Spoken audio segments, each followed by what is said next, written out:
John Denver, born Henry John Deutschendorf Jr., was one of the most beloved acoustic music icons of the 1970s in America, famous for his roles as a singer, songwriter, and actor. He was honored by AllMusic as one of the most beloved entertainers of his era.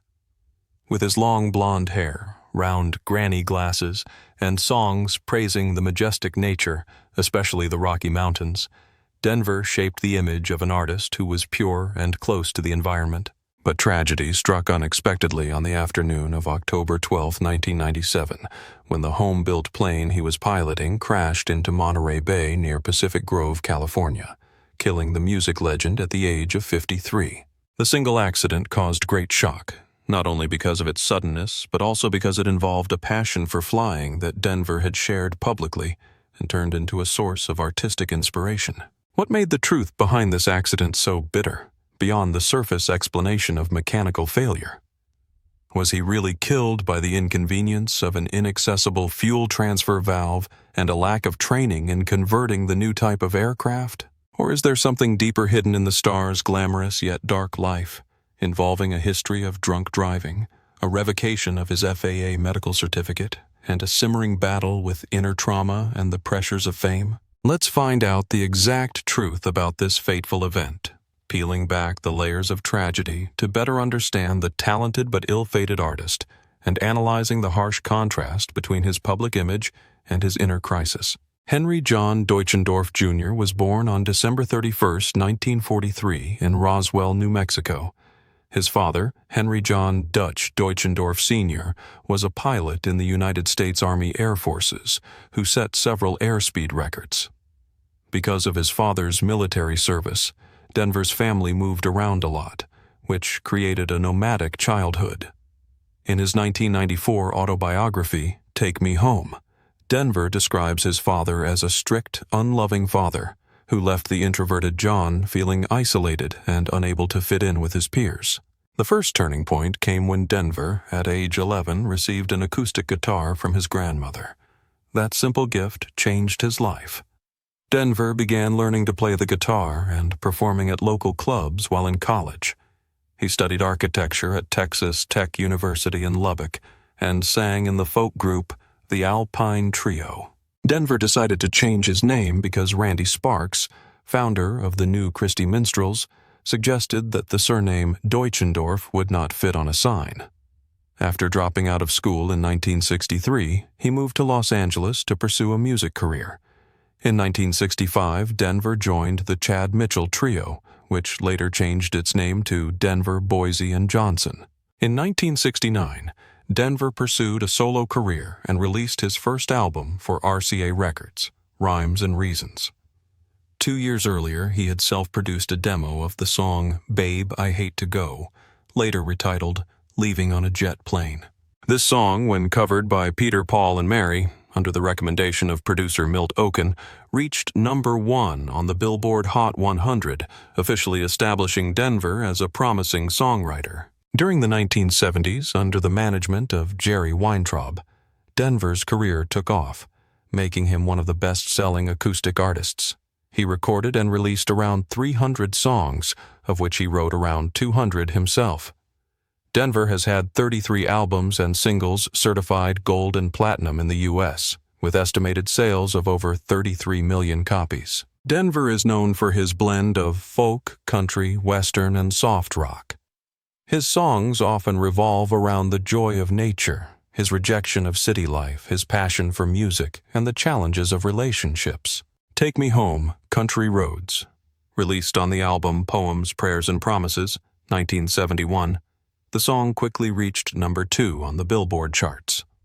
The song has become a timeless symbol of homesickness and was officially designated one of the state songs by the West Virginia legislature in 2014. Rocky Mountain High. This song, which shares the name of his 1972 Top 10 album, is a testament to Denver's deep love for Colorado.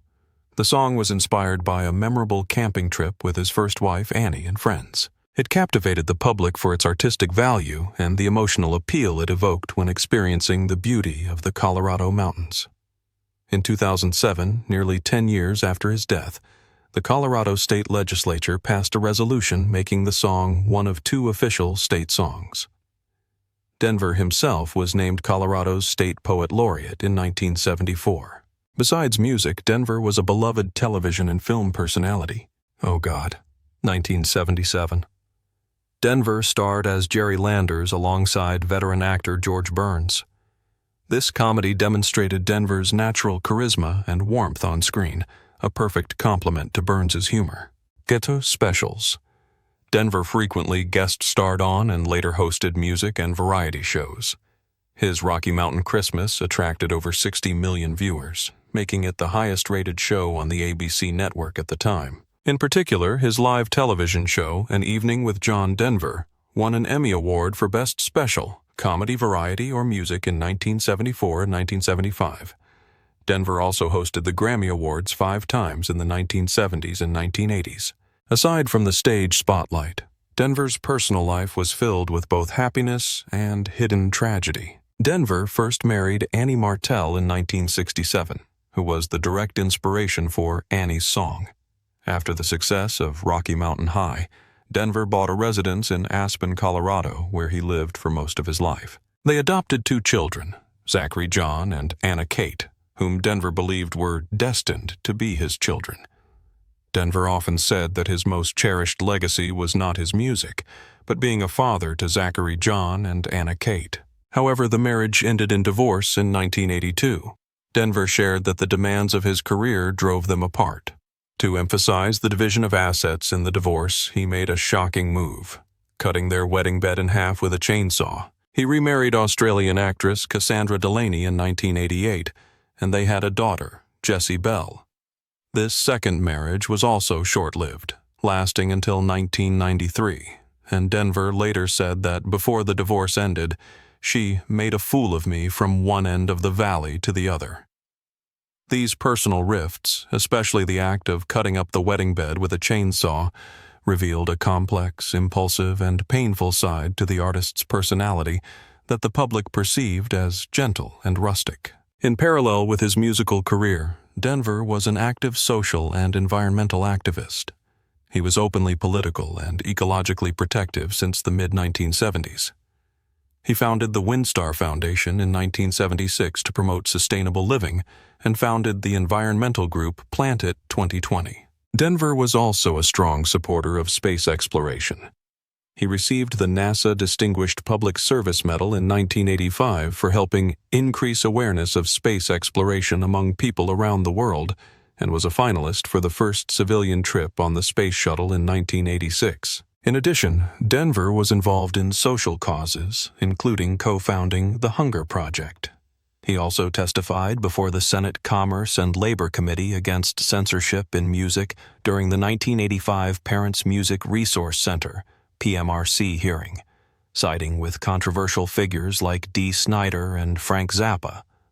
These activities cemented his image as a principled artist involved in community and global issues. Ironically, it was his passion for flying that inspired songs like Leaving on a Jet Plane and helped him reconcile with his father that ultimately led to his tragedy. Denver was an experienced pilot with more than 2,700 flight hours and was certified to fly multiple aircraft, including the Learjet. Yet his death occurred in a small, homemade aircraft.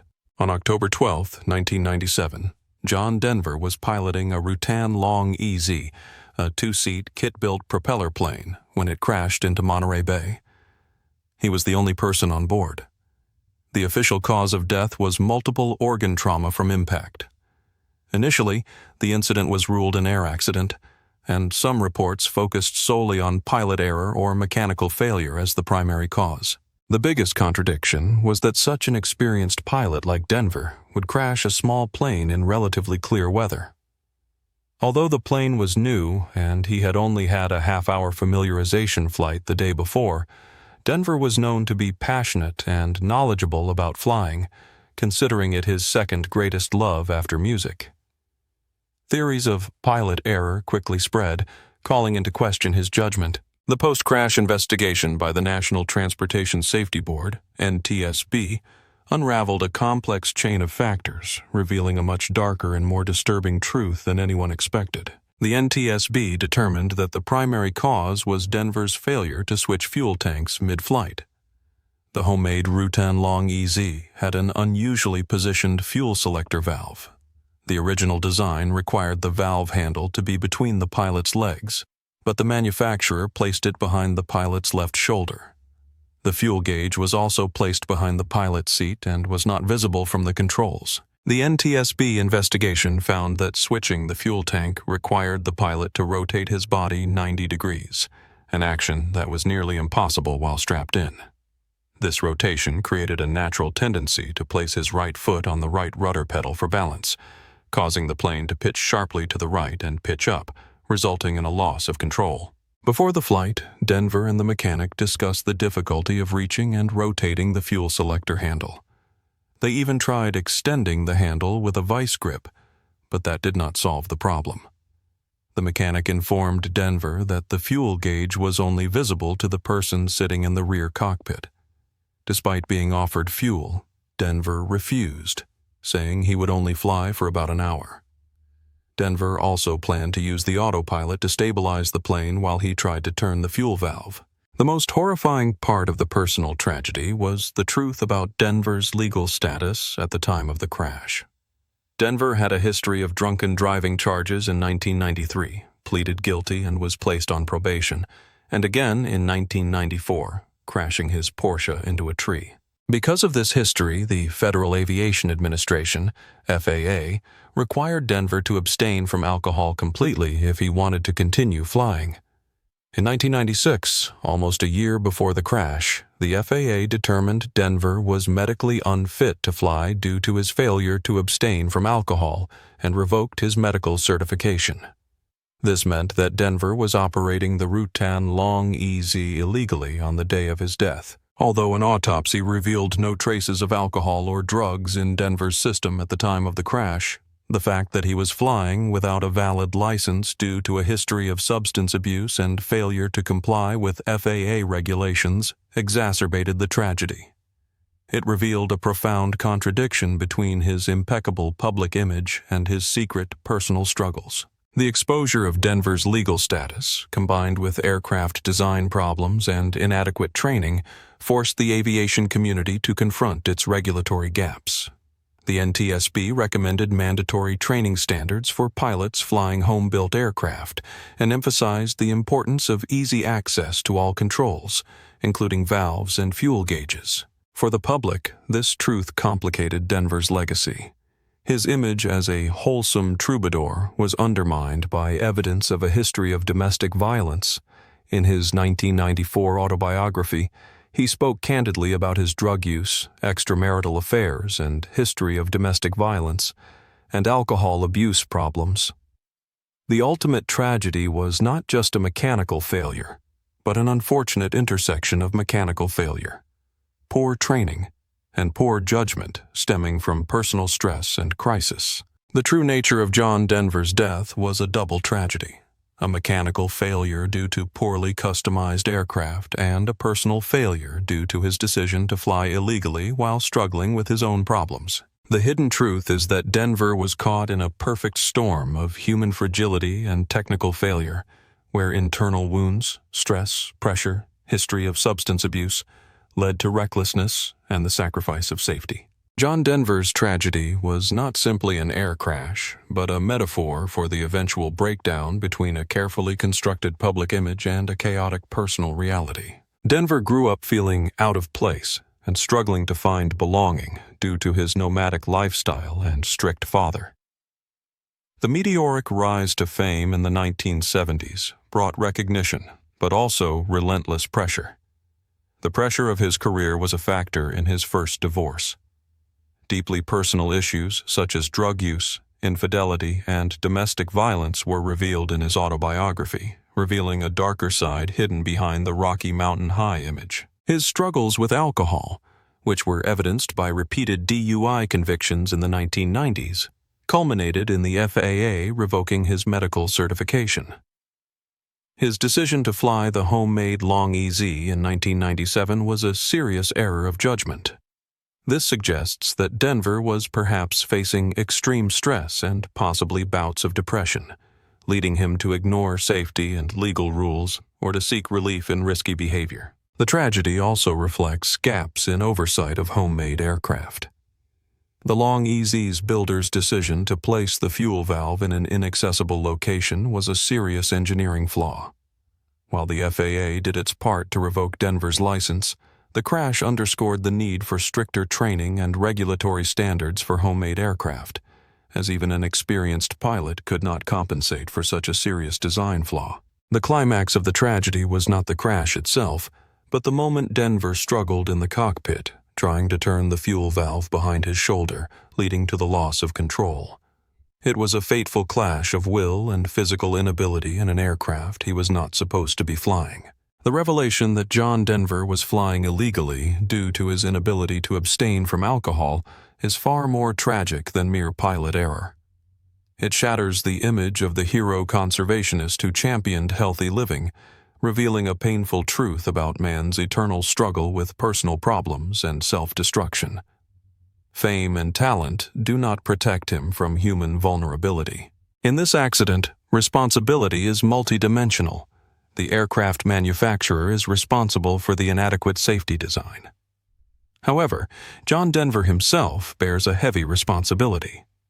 He was a victim of poor aircraft design, but at the same time, he was an adult who exercised poor judgment in deciding to fly a newly purchased aircraft, knowing full well of its design flaws and fuel shortages, while his license had been revoked for failing to comply with the abstinence rule. This is a clear example of how talent and experience are no substitute for personal discipline and adherence to rules, especially when one's personal life is in crisis.